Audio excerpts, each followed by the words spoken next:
Kerajaan-Mu ditegakkan atas hidup kami. Engkau memerintah atas hidup setiap kami. Roh Kudus, tidak satu orang pun hamba mohon yang Kau lewatkan, tapi semuanya Tuhan, Engkau lawat, Engkau berkati, ubah hidup kami. Layani kami, penuhi kami dengan roh hikmat, roh wahyu dan roh pengertian. Hanya itu yang membuat kami memahami hati Tuhan dan tidak diselewengkan setan kebenaran yang kami terima. Kemuliaan hanya bagi Yesus di tempat yang maha tinggi. Dalam nama Tuhan Yesus, semua kita berkata, amin. Berikan kemuliaan bagi Tuhan kita. Silakan duduk saudara.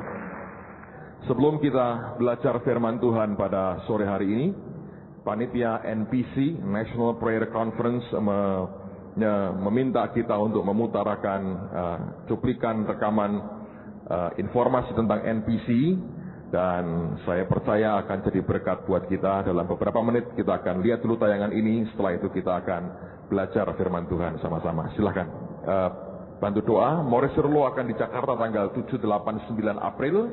Kemudian tanggal 10 pagi akan khotbah di gereja ini bersama dengan kita. Dan kalau tidak ada perubahan, sorenya Pak Pendeta Insinyur Niko akan berbicara buat kita tanggal 10 April. So ini hari-hari yang luar biasa. Kenapa 2005? Karena ini yang ditengarai oleh banyak orang dan pemikir Indonesia. Indonesia itu mengalami perubahan-perubahan. Katanya setiap 40 tahun sekali terjadi suatu perubahan-perubahan.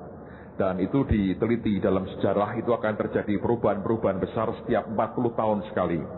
Dan yang terakhir kita mengalami sesuatu yang sangat hebat di tahun 65. Ada pemberontakan peristiwa G30 SPKI yang itu mengubah begitu banyak akan wajah bangsa kita.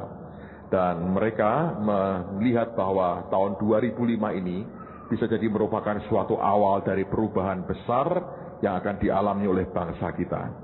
So, tidak kebetulan bahwa mereka, teman-teman buat NPC tahun 2005, tapi saya juga melihat akan hal yang sama. Tidak kebetulan Jumat ini Tuhan minta kita adakan acara kebaktian itu, karena saya melihat bahwa ada maksud Tuhan yang sangat besar buat bangsa ini. Pada waktu kami berdoa bersama-sama Sabtu yang lalu di Bandung, beberapa hamba Tuhan berkata bahwa mereka meyakini bahwa apa yang kita buat Jumat nanti tidak hanya untuk gereja ini sebetulnya, sama sekali tidak.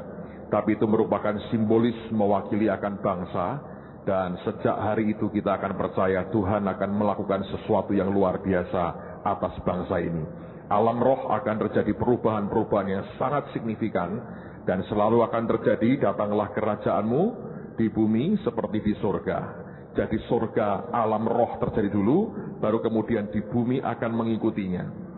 Jadi ini sesuatu yang sangat spesial. Ibu Iin hubungi saya beberapa hari yang lalu, dan dia mengatakan ketika dia berdoa, Tuhan tunjukkan ke dia ada satu agenda Tuhan yang dibuka bukunya, dan ditulis dengan jelas dan diberi tanda merah 25 Maret, dan di situ ditulis ada nama kita JKI Semarang. Dan dia berasa sekali bahwa apa yang akan kita lakukan hari Jumat nanti jam 7 pagi merupakan saat-saat yang sangat penting. Nah, karena itu pada petang hari ini saya ingin sampaikan dasar firman Tuhan buat Anda sekalian. Sekaligus saya akan sampaikan beberapa hal yang lebih detail untuk menyiapkan hati saudara. Tapi nanti sebelum kita selesai, Pak Suki akan memberikan info yang lebih detail lagi, lebih rinci lagi, apa yang akan kita lakukan dan persiapan apa yang penting buat setiap kita. Mari kita dasari firman Tuhan dalam Ester pasal yang kelima. Kitab Ester pasal yang kelima. Lihat mulai ayat yang pertama sampai dengan ayat yang ke-8. Ada satu sikap hati yang dimiliki Ester ketika dia menghadap raja. Dan saya berdoa sikap hati ini kita miliki juga, khususnya mulai hari-hari ini. Dan seterusnya kita tidak akan pernah meninggalkan sikap hati yang seperti ini. Ester pasal yang kelima. Lihat mulai ayat yang pertama. Judulnya Ester menghadap raja. Pada hari yang ketiga Ester mengenakan pakaian ratu, lalu berdirilah ia di pelataran dalam istana raja, tepat di depan istana raja. Raja bersemayam di atas tahta kerajaan di dalam istana berhadapan dengan pintu istana itu. Ayat 2, Anda lihat. Ketika raja melihat Ester sang ratu berdiri di pelataran, ini kata kuncinya, berkenanlah raja kepadanya. Sehingga raja mengulurkan tongkat emas yang di tangannya ke arah Ester, lalu mendekatlah Ester dan menyentuh ujung tongkat itu. Tanya raja kepadanya, apa maksudmu hai Ratu Ester, dan apa keinginanmu? Sampai setengah kerajaan sekalipun akan diberikan kepadamu. Kata kunci buat kehidupan kita bersama dengan Tuhan adalah perkenan dari raja kita. Karena kalau raja dan Tuhan kita berkenan dengan kehidupan kita, perkara-perkara besar pasti akan terjadi. Lihat ketika raja berkenan kepada Ester, dia berkata, apa yang kau mau hai Ratu Ester? Apa keinginanmu? Raja berkata, bahkan setengah dari kerajaan ini akan diberikan kepadamu, kalau itu yang engkau mau. Tetapi permintaan itu atau maksud itu hanya terjadi ketika kita mendapatkan perkenan daripada raja. Hidup orang Kristen, kata kuncinya adalah hidup berkenan di hadapan Tuhan. Mencari perkenan raja kita, itu yang paling utama dalam kehidupan kita. Teruskan lagi ayat yang keempat. Perhatikan jawab Ester, dan ini merupakan sikap hati yang semua kita harus memiliki. Jawab Ester, jikalau baik pada pemandangan raja. Bahasa Inggrisnya, if it pleases the king. Sekiranya berkenan di hadapan raja. Sekiranya raja suka dengan yang aku minta ini. If it pleases the king. Dia mengerti bahwa kunci semuanya adalah perkenan daripada raja. Sehingga ketika dia akan meminta sesuatu, dia mengatakan dasarnya adalah kalau raja berkenan. Dengan kata lain dia berkata, raja, sekiranya yang kelak aku minta engkau tidak suka, abaikan semuanya. Karena bukan keinginanku yang paling utama, tapi perkenan daripadamu, itu yang paling utama dalam hidupku. Dia berkata, jikalau baik pada pemandangan raja, if it pleases the king, sekiranya raja berkenan dengan apa yang aku minta ini. Dia berkata, datanglah kiranya raja dengan Haman pada hari ini ke perjamuan yang diadakan oleh hamba bagi raja. Maka titah raja, suruhlah Haman datang dengan segera, supaya kami memenuhi permintaan Ester. Lalu raja datang dengan Haman ke perjamuan yang diadakan oleh Ester.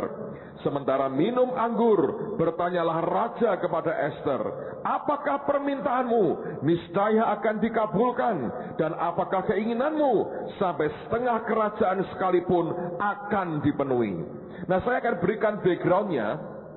Kenapa Ester memberikan akan minuman? Dan kalau Anda baca sebetulnya, setiap kali ada indikasi seperti ini, kalau zaman dulu mereka minum, itu harus sampai mabuk, saudara. Jadi mereka minum anggur, itu betul-betul mereka nikmati sampai mabuk.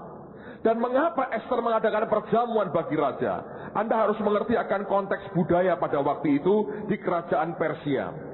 Jadi kalau raja itu akan ambil keputusan, dia rapat dengan anak buahnya, dengan menterinya, dengan para jenderalnya. Mereka rapat dalam keadaan sadar.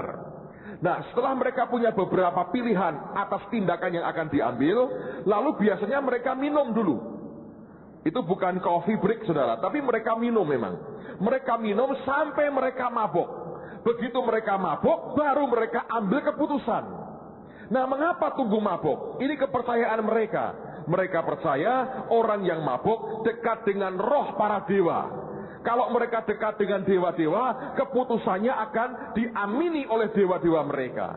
Nah, Ester mengerti akan hal ini, sehingga dia beri raja minum, diberikan perjamuan, diberi makan, diberi minum. Ketika dia mulai minum, raja mulai ingat lagi akan apa yang sebetulnya akan diminta oleh Ester. Dan dia berkata, apa yang engkau minta? Kembali dia berkata, setengah dari kerajaan sekalipun akan diberikan kepadamu. Itu yang dibuat oleh Ester. Lalu kemudian ayat yang ke-7. Maka jawab Ester, permintaan dan keinginan hamba ialah, jikalau hamba mendapat kasih raja. Dan perhatikan, jikalau baik pada pemandangan raja, if it pleases the king, kalau raja berkenan dengan permintaan ini, kalau hambamu mendapatkan kasihmu, dan kalau raja berkenan dengan permintaanku ini, dia berkata, raja mengabulkan permintaan serta memenuhi keinginan hamba. Datang pula lah kiranya raja dengan Haman ke perjamuan yang akan hamba adakan bagi raja dan Haman. Maka besok akan hamba lakukan yang dikehendaki raja. Setiap kali ada permintaan, apa yang engkau mau? Permintaannya didasari dengan pernyataan, if it pleases the king. Sekiranya raja berkenan. Dia mau berkata, yang paling utama buat aku adalah bagaimana aku memperkenan hati raja. Keinginanku nomor 2, nomor 3. Tapi perkenan raja yang paling utama dalam kehidupanku. Kalau sikap hati seperti ini kita miliki, saudara dan saya akan mengalami terobosan-terobosan hidup yang luar biasa. Sebab kata kuncinya adalah perkenan Tuhan atas kehidupan kita. Kalau dia berkenan, perkara-perkara besar akan menyusul dan pasti akan terjadi. Nah, lihat pada pasal yang ke-7 sekarang. Ayat yang pertama sampai dengan ayat yang ketiga. Kita akan melihat akan pola yang sama yang terjadi. Ester pasal 7, mulai ayat yang pertama. Datanglah raja dengan Haman untuk dijamu oleh Ester sang ratu. Pada hari yang kedua itu, sementara minum anggur, lihat, selalu diberi anggur dulu. Diberikan anggur, supaya apa? Supaya mabuk. Nah, kita orang percaya, kita berkata jangan mabuk oleh anggur.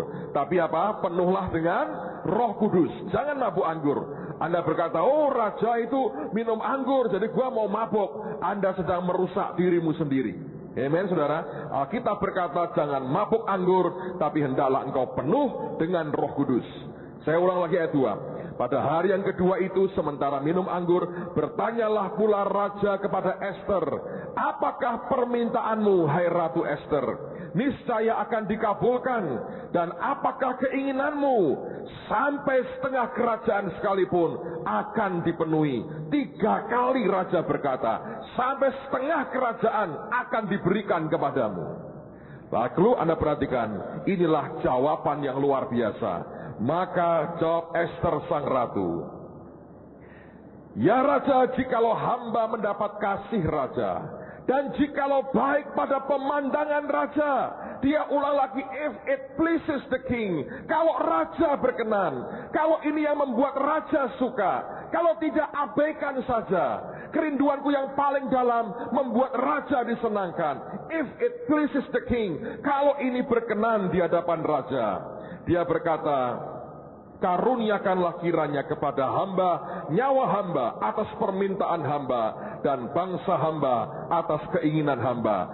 Ketika dia meminta sesuatu yang menyangkut hidup matinya dan hidup mati daripada bangsanya, bukan permintaannya itu yang didahulukan. Dia mengawali dengan perkataan, if it pleases the king. Kalau sekiranya ini berkenan kepada raja. Kalau raja suka saja, berikan ini kepada hambamu. Artinya dia berkata, sekalipun sepenting apapun yang aku minta, kalau engkau tidak berkenan, abaikan ya raja. Nah, beranikah kita punya sikap hati seperti ini? Dan sikap ini yang membawa terobosan besar dalam hidup kita. Pada pasal yang ke-8, di ayat yang ke-5, pasal 8 ayat yang ke-5, kembali ada permintaan, dan Ester mengatakan begini, serta sembahnya, jikalau baik pada pemandangan raja, if it pleases the king. Selalu dia ulang-ulang kata-kata itu. Dia mau berkata, ini bukan basa-basiku, ini dari hatiku yang paling dalam. Apapun yang aku mau, yang aku butuhkan, yang paling mendesak sekalipun ini hidup matiku, if it pleases the king, sekiranya itu berkenan kepada raja. Dan dikatakan, dan jikalau hamba mendapat kasih raja, dan hal itu kiranya dipandang benar oleh raja, dan raja berkenan kepada hamba. Dia berkata, kalau itu dipandang benar. Kalau engkau berkata tidak benar, lupakan, singkirkan, abaikan raja. Yang paling utama bukan kemauan dan kerinduanku, bukan juga kebutuhanku. Yang paling utama, aku akan menyenangkan akan hatimu. Aku ingin engkau disenangkan, engkau mengaminkan semua yang aku minta, karena sesuai dengan hatimu. Dan kerinduan seperti ini yang sebetulnya akan dihormati dan dihargai Tuhan dengan cara yang luar biasa. Repotnya seringkali orang Kristen tidak pernah mau mengerjakan apa yang Tuhan perintahkan. Seringkali kita hanya mengajukan kerinduan hati kita. Ini kebutuhanku, ini mendesak Tuhan. Aku hampir mati ini Tuhan. Berikan ini, berikan ini, berikan ini. Dan perkenan Tuhan kita abaikan dalam kehidupan kita. Kalau kita ingin berkenan dalam kehidupan kita di hadapan Raja di atas segala raja, katakan seperti Esther berkata, if it pleases the king, sekiranya semuanya ini berkenan di hadapanmu, karena itu yang paling utama di dalam kehidupan kita. Lihat pada pasal yang ke-9 sekarang, perhatikan pada ayat yang ke-13. Kembali ada permintaan yang diajukan oleh Esther, dan lihat lagi akan pola yang sama. Dia mengatakan di kalimat yang pertama, lalu jawab Esther, jikalau baik pada pemandangan raja, if it pleases the king, sekiranya raja berkenan, itu merupakan kunci dalam kehidupan kita. Sebab Esther bisa mendapatkan segala sesuatunya. Rahasianya ketika firman berkata, dan raja berkenan kepadanya. Ketika raja berkenan, semua urusan yang lain akan beres. Tapi kalau raja kita tidak berkenan, semua yang lain tidak akan beres, saudara. Nah, hidup dengan sikap hati yang rindu memperkenan, menyukakan hati Tuhan, itu yang harus jadi prioritas di dalam kehidupan kita. Anda tahu kenapa? Karena kalau kita mengerjakan yang berkenan di hadapan Tuhan, maka Tuhan Sang Raja itu akan bertanggung jawab atas kehidupan kita sepenuhnya. Dia akan sediakan apapun yang ada yang kita butuhkan, karena kita hidup menyukakan akan hati Tuhan kita. Tapi kalau hidup kita hanya mengejar kesukaan daging kita, kesukaan duniawi, kesukaan manusia kita, dan tidak mengutamakan kesukaan Tuhan, itu akan jadi masalah besar. Saya berdoa Tuhan akan mengaruniakan kepada kita perkara-perkara yang luar biasa, kalau hati kita mau berkata, sekiranya itu berkenan di hadapan Tuhan. Saya mau saksikan 1-2 hal pada malam hari ini. Tanggal 12 Mei yang lalu Pak Yusak berusia 70 tahun. Tidak ada pesta dibuat sebetulnya, tapi banyak orang dari luar kota datang ke rumah beliau sehingga penuh sesak. Dia mengundang kami dan dia berkata, saya mau kumpul dengan anak-anak dan cucu-cucu saja. Dan dia berkata, saya diperintah Tuhan memberkati kalian, menumpangkan tangan, mendoakan, memberkati, dan memberikan nasihat-nasihat. Jadi 8:30 pagi kami kumpul dengan semua anak-anak Pak Yusak yang lain. Ibu Nani juga ikut hadir mendoakan. Dan kemudian Pak Yusak memberikan wejangan, memberikan nasihat. Kami diberitahu apa yang harus dikerjakan. Cucu-cucunya juga diberitahu dan kemudian disampaikan pesan Tuhan, apa yang Tuhan mau. Dan setelah itu kami didoakan satu persatu. Ada janji Tuhan, ada warning, peringatan. Dan masing-masing berbeda apa yang Tuhan sampaikan. Selesai kami berdoa, dia berkata, di bawah banyak tamu. Aku mau turun, temuin tamu-tamu dulu, kalian berdoa saja. Memang hari itu jatah kami kumpul keluarga untuk doa sama-sama. Terutama kami berdoa, Tuhan, kami minta direction ini, arah. Apa yang harus kami kerjakan mulai tanggal 25 Maret. Karena ini sebetulnya ada rangkaiannya. 25 Maret kita akan buat di Holy Stadium, sorenya kita ke Temanggung, tidak semua akan ke sana. Ibu Iin dan Pak Daniel Cipto harus pulang, Bu Iin harus ke Makassar, Pak Daniel harus balik ke Bandung, tapi yang lain akan ke Temanggung. Tapi nanti Mei tanggal 18 kami akan sama-sama kumpul lagi di Cirebon. Itu ada beberapa rangkaian yang memang Tuhan mau itu kami kerjakan, dan saya merasa bahwa ini merupakan timing yang indah sekali, dan ini waktu memang buat bangsa negara kita mengalami perubahan yang signifikan dari Tuhan. Dan kami berdoa sebetulnya, dan kalau Anda sempat ikut doa itu menarik sekali, karena ini sebetulnya orang-orang yang peka dengar suara Tuhan, selalu dapat ini, dapat dikonfirmasi ini. Dari semua pada mendapatkan sesuatu terus dikumpulkan sama-sama dan disimpulkan. Di antaranya yang Tuhan mau, dan saya minta Anda dengar ini supaya Anda tidak kaget. Tuhan berkata pada tanggal 25, Tuhan berkata, aku mau seluruh ruangan Holy Stadium itu dipenuhi dengan aroma minyak narwastu. Saya waktu dengar kata narwastu, saya garuk-garuk kepala, saya bilang dapat dari mana? Nah, Pak Daniel Cipto berkata pada saya bilang begini, nanti selesai ini aku mau ke Israel, nanti aku cari di Israel. Saya bilang, Den, aku sudah 5-6 kali ke Israel, belum pernah ketemu namanya minyak narwastu. Minyak zaitun banyak, minyak kelentik nggak ada, minyak babi nggak ada, tapi minyak zaitun banyak. Narwastu aku nggak pernah dapat. Dia bilang, aku dengar ada, nanti aku carikan. Ini berkata, mahal loh, mahal. Enggak apa-apa, pokoknya aku nanti belikan. Ketika dia berangkat, saya berdoa, Tuhan, Daniel ini pulang tanggal 23 sampai Indonesia. 24 pagi sudah di Semarang. Jadi sampai Indonesia, dia akan naik mobil langsung ke Semarang. 24 sore, kami harus sudah kumpul sembahyang bareng-bareng.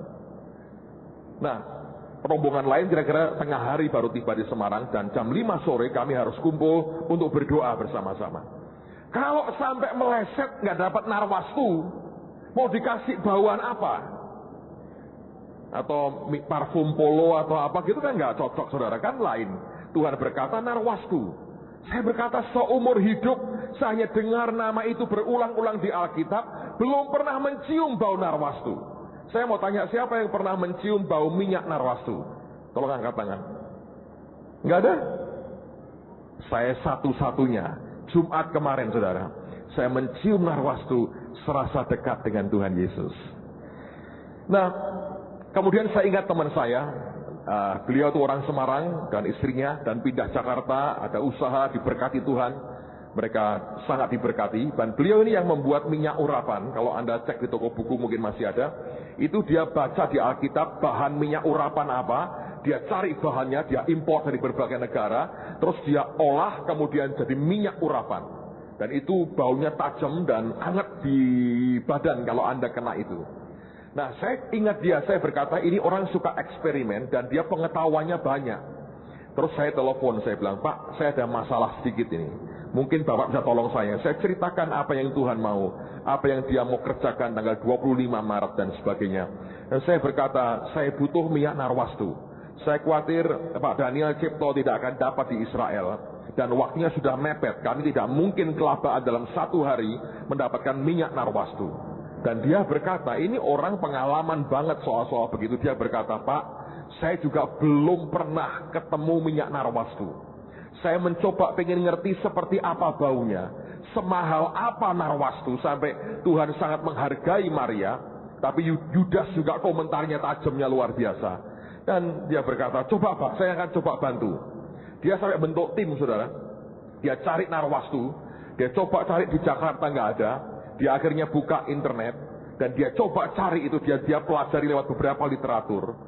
Sampai akhirnya dia dapat barangnya. Itu perwakilan yang jual itu ada di Singapura. Dan dia kirim email, dia berkata, aku mau pesan. Yang jual berkata, aku nggak punya banyak. Karena ternyata apa? Ini yang terjadi, saudara. Ini minyak tidak sembarang minyak. Parfum ini beda dengan yang lain. Ternyata parfum itu bukan asli Israel, tapi asalnya sebetulnya pertama-tama dari India.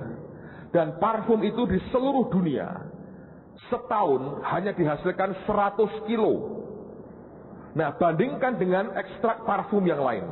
Saya diberitahu, di Indonesia ini dihasilkan satu ekstrak parfum namanya patchouli. Dan itu dihasilkan tiap bulan 10 ton Indonesia tok.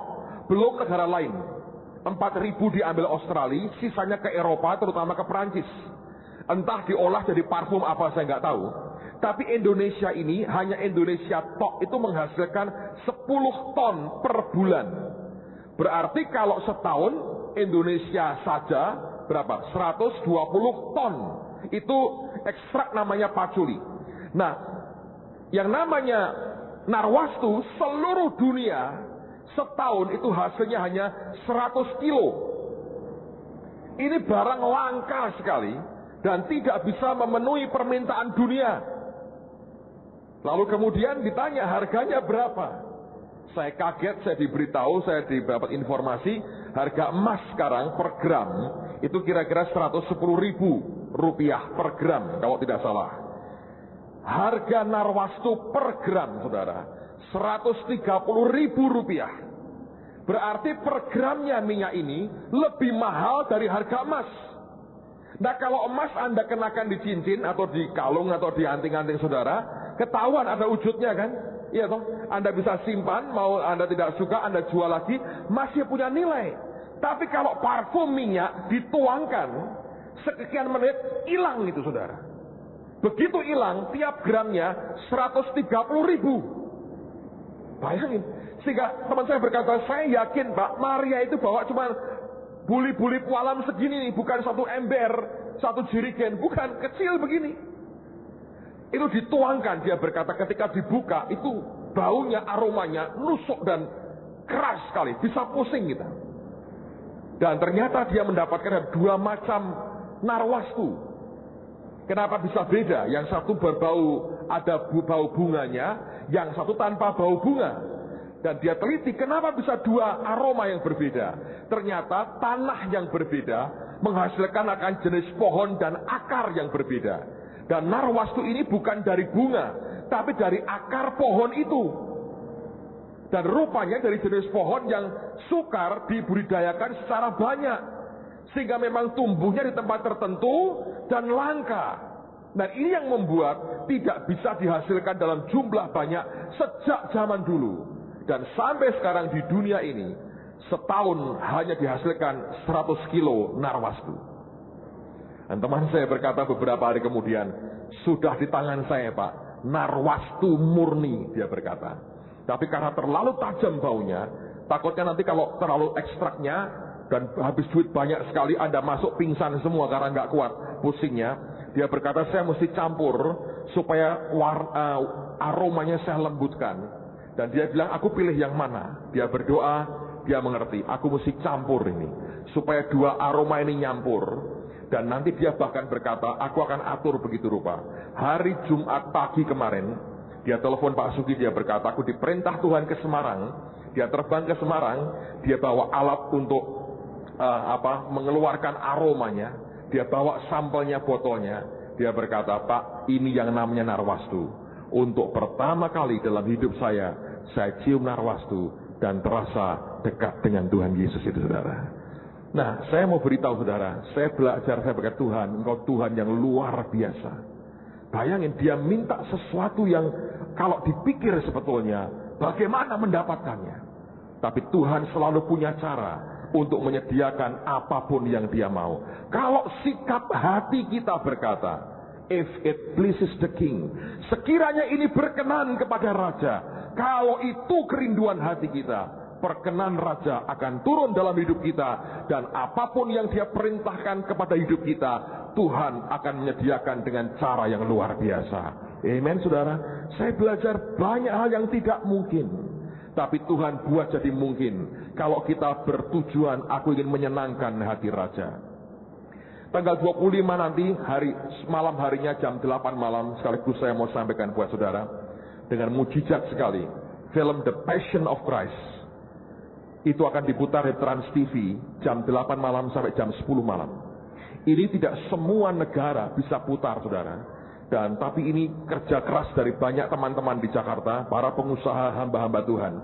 Dan pemilik Trans TV juga berkata, saya mau karena ini bisa menarik banyak pemirsa. Dan mereka minta izin kepada Mel Gibson untuk bisa diputar di TV Indonesia. Dan itu breakthrough yang luar biasa. Saya tahu bahwa sampai sekarang, even di Amerika sendiri, TV Amerika belum pernah tayangkan ini. Dan ini di Indonesia, negara yang diberkati Tuhan, tanggal 25 nanti, dalam kebaktian Jumat Agung, akan diputar. Dan tapi Mel Gibson berkata begini, boleh, tapi selama 2 jam tidak boleh ada iklan. Pemilik TV-nya berkata, saya orang bisnis, saya bukan kerja sosial. Saya mau, tapi dengan iklan. Dia bilang, tidak boleh iklan. Apa yang terjadi? Tuhan gerakkan anak-anak Tuhan di Indonesia. Mereka kumpul duit, mereka berkata, iklan 2 jam, kamu dapatnya berapa? Sekian, dibayar sama mereka, saudara. Kenapa tidak boleh iklan? Itu mengganggu sekali. Anda bisa bayangkan nggak? Misalnya nih, Yesus dicambui, lagi tegang dicambui begitu, iklan, balpire, kerian. Lo mirip toh ya? Bukan balpirenya nggak bagus, bagus itu untuk kerian. Tapi kalau Tuhan dicambui dengan bilur-bilurnya terus keluar balpire. Yesus diberi mahkota duri, luka dimasukkan berdarah, iklan, Paramek, nyut. Loh, Paramek bagus, Anda sakit kepala, Paramek. Tanya Pak Marso dulu ya Pak ya. Tapi kalau Yesus dimahkotai duri, nggak ada urusannya dengan obat. Digantung, disalib, dia berkata, aku haus. Iklan keluar, minum Coca-Cola. Masa begitu? Ya, kan ngaco saudara, ngaco kan? Jadi tidak boleh ada iklan. Dalam 2 jam harus lihat utuh, tidak boleh ada iklan. Kalau hati kita berkata, if it pleases the king, kalau itu menyenangkan hati raja, Tuhan akan menyediakan semua yang kita butuhkan. Dan bangsa ini diberkati Tuhan luar biasa. Anda tahu di Malaysia, tiket hanya boleh dijual di dalam gereja. Bayangin, tiket hanya boleh dijual di dalam gereja. Tidak semua negara mengizinkan film ini diputar. Tapi Tuhan, saya percaya, punya maksud yang luar biasa atas bangsa ini. Sehingga film itu akhirnya diputar. Bayangkan seluruh Indonesia akan menyaksikan kematian dan kebangkitan Yesus kita yang luar biasa. Dia mati dan bangkit untuk kita. Saudara sekalian, ini hal yang sangat hebat atas bangsa ini.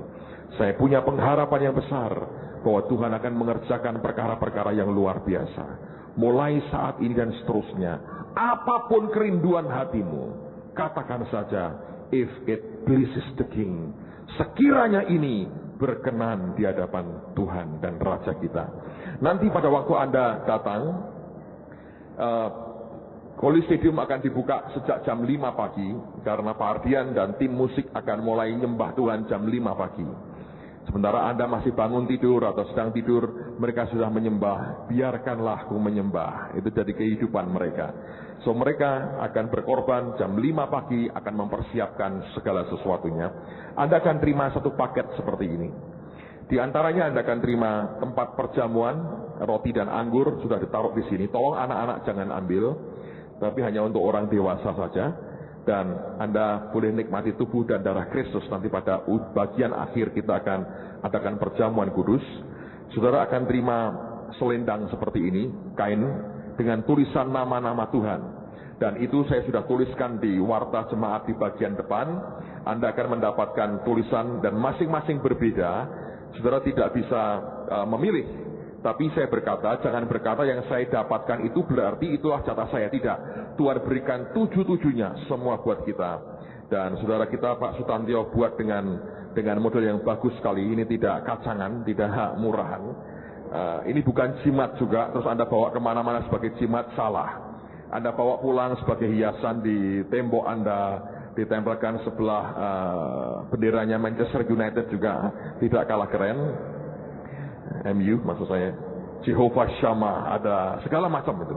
Ada Adonai, ada El Shaddai, dibuat bagus sekali dan tidak kacangan, tidak murahan. Anda bisa bawa pulang untuk hiasan di rumah. Anda mau buang ya silahkan, tapi sebelum dibuang mungkin tawarkan orang lain mereka mau. Dan nanti pada waktunya Anda akan diberi instruksi di mana kita akan angkat nama Tuhan ini. Kita mengagungkan, kita menyembah Dia. Ini sebagai simbol-simbol saja yang Tuhan terapkan buat kita. Dan kemudian Anda akan juga dibagi akan amplop persembahan. Dan di dalamnya ini kita cetak khusus ada permohonan doa. Mulai hari ini doa Anda adalah, Tuhan Roh Kudus, apa yang Engkau mau aku tuliskan di sini yang menyenangkan hati Tuhan. Amen, saudara. Anda bisa tulis apapun yang Engkau mau, tapi itu sama sekali kadang-kadang tidak berguna banyak. Tapi kalau Engkau mulai berdoa, Tuhan, apa yang Bapa inginkan akan diberikan kepadaku, supaya doaku ini sesuai dengan kehendak Tuhan. Nanti Anda siapkan di hatimu di rumah, dan ketika nanti pada waktu korban akan diberikan, Anda masukkan persembahan saudara. Tapi Anda tulis di sini, apa yang Engkau mau, Tuhan akan berikan. Dan nanti saya akan minta Ibu Nani berdoa menaikkan akan semua permohonan doa saudara, supaya ini semua menyukakan dan berkenan di hadapan Tuhan. Amen saudara. Nah, rahasia yang pertama, if it pleases the king. Hal yang kedua yang terakhir, coba perhatikan akan apa yang Esther lakukan. Dia menghadapi akan hidup matinya dia dan hidup mati bangsanya. Tapi orang ini tidak akan mengotori tangannya sendiri dengan membinasakan Haman. Dia justru bawa Haman di hadapan raja. Dan ini rahasia yang luar biasa. 2 kali dia bawa hadapkan Haman di hadapan raja. Dan biar raja yang bertindak bagi dia. Orang Kristen ketika menghadapi persoalan, seringkali kita malah mengabaikan Tuhan kita. Dan yang kita urusi adalah persoalan kita. Itu sikap yang salah. Jangan diurusi persoalan sambil mengabaikan raja, tapi justru bawa persoalanmu, hadapkan kepada raja. Biarkan seperti Mazmur Daud berkata, engkau menyediakan hidangan bagiku di hadapan lawan-lawanku. Nah, kalau itu merupakan kerinduan hati saudara, setiap ada pergumulan seberat apapun, bawa hadapkan dalam penyembahan, dalam doamu, dalam fellowshipmu dengan raja, hadapkan di hadapan Tuhan. Katakan, Tuhan, aku bawa ini Haman dalam hidupku di hadapan Tuhan. Ini persoalan yang bisa mencelakakan aku secara manusia, tapi aku tidak akan mengabaikan engkau. Aku akan bawa pergumulanku ini naik di hadapanmu. Dan kalau Anda memperhatikan, ternyata cara itu cara yang ampuh, karena akan membuat Tuhan kita berperang ganti kita. Ada sebuah ilustrasi yang saya mau sampaikan, sekaligus menutup akan apa yang Tuhan mau sampaikan buat Anda pada petang hari ini. Saya belajar sesuatu. Burung Raja Wali itu ternyata punya kelebihan, banyak kelebihan.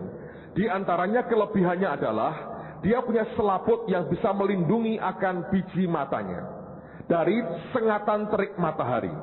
Kalau dia terbang di ketinggian tertentu, ketika panas mataharinya sangat kuat, kalau burung biasa akan terbakar biji matanya.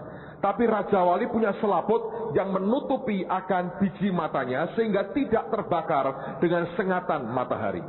Nah, di antara burung-burung yang lain itu, Raja Wali terkenal sebagai burung yang ekor burung pemburu yang hebat sekali. Dia dari jarak begitu jauh bisa mengerti akan hewan buruannya, dan dia bisa sambar, dia bisa terkam buruannya, dan dia nikmati akan makanannya. Tetapi ada sekelompok burung yang dikenal sebagai burung-burung perampok. Mereka tidak bisa memburu sendiri akan buruannya. Mereka kerjanya apa? Mereka mengintai Raja Wali, untuk kemudian ketika Raja Wali dilihatnya mendapatkan akan buruannya, maka mereka akan mencoba dengan sekuat tenaga menangkap atau membuat buruannya itu lepas dari cengkeraman Raja Wali. Ingat, burung hanya punya 2 kaki, tidak punya tangan. Mereka punya 2 sayap, tapi itu bukan tangan dan tidak bisa untuk pakai berperang. Raja Wali cengkeram dengan kedua kakinya dan dia harus terbang. Nah, puluhan burung perampok ini akan menyerang Raja Wali. Tujuannya apa? Memancing supaya Raja Wali ini bereaksi dan marah. Ketika Raja Wali ini marah, dia akan melabrak ganti akan musuhnya. Nah, kalau dia menerjang, dia harus pakai kedua kakinya dengan ada cakar kuat padanya. Tapi kalau dia pakai menyerang musuhnya, dia mau tidak mau harus melepaskan akan cengkeraman atas buruannya. Ketika dilepas, maka hewan buruan itu akan terjatuh. Dan itu yang memang dikehendaki oleh burung-burung perampok ini. Raja Wali ini akan belajar dari pengalaman pada tahap-tahap awal, di masa-masa awal, ketika dia masih muda sekali. Dia akan dengan gampang terjebak dan terpancing, dan berkali-kali dia harus kehilangan hewan buruannya yang sudah dalam cengkeramannya. Tetapi makin dia dewasa, maka pengertiannya makin bertambah. Tidak mudah lagi dikecohkan, dan dia sadar dia punya keunggulan yang berbeda dengan burung-burung yang lain. Nah, apa yang terjadi? Dia makin mengerti kelebihannya bisa dia gunakan dengan baik. Ketika burung-burung perampok itu mulai mendekati dia, mematuk dia, menyerang dia, apa yang dia kerjakan? Dia naik terbang makin tinggi ke arah matahari. Dan semakin tinggi ketika panas mulai menghantam biji matanya, selaput itu akan menutupi akan biji matanya, sehingga sepanas apapun matanya, bola matanya tetap terpelihara. Puluhan burung perampok ini tidak menyadari apa yang akan mereka hadapi.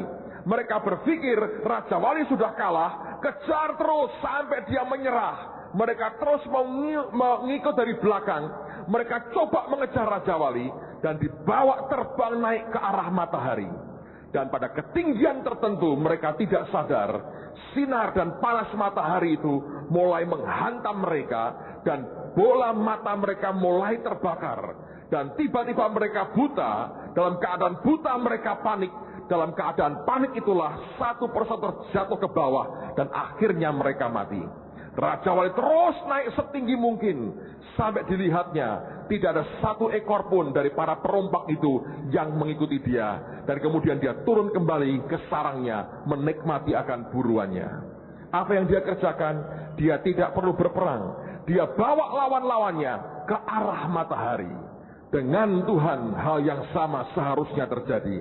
Ketika engkau menghadapi pergumulan, ketika ada begitu banyak tantangan di luar kemampuanmu dan engkau berkata aku tidak sanggup lagi Tuhan, jangan abaikan rajamu dan engkau mengurusi persoalan. Hadapkan semua, bawa naik dalam hadirat Tuhan dan berkata, aku bawa di hadapanmu Tuhan. Dan biarkan Tuhan yang berperang ganti kita.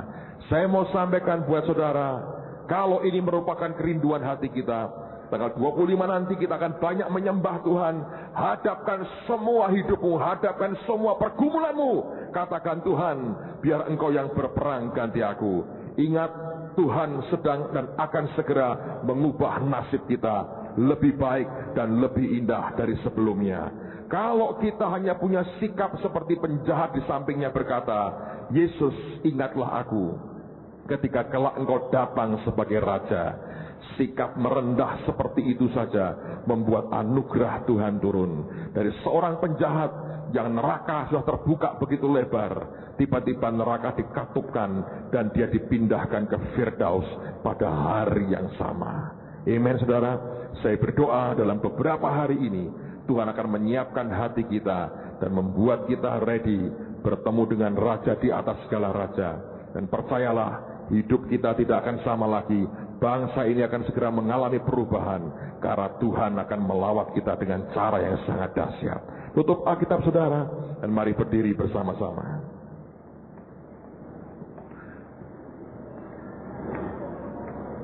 Terima kasih Tuhan. Silakan pakai berdiri saudara. Arahkan hatimu kepada Tuhan.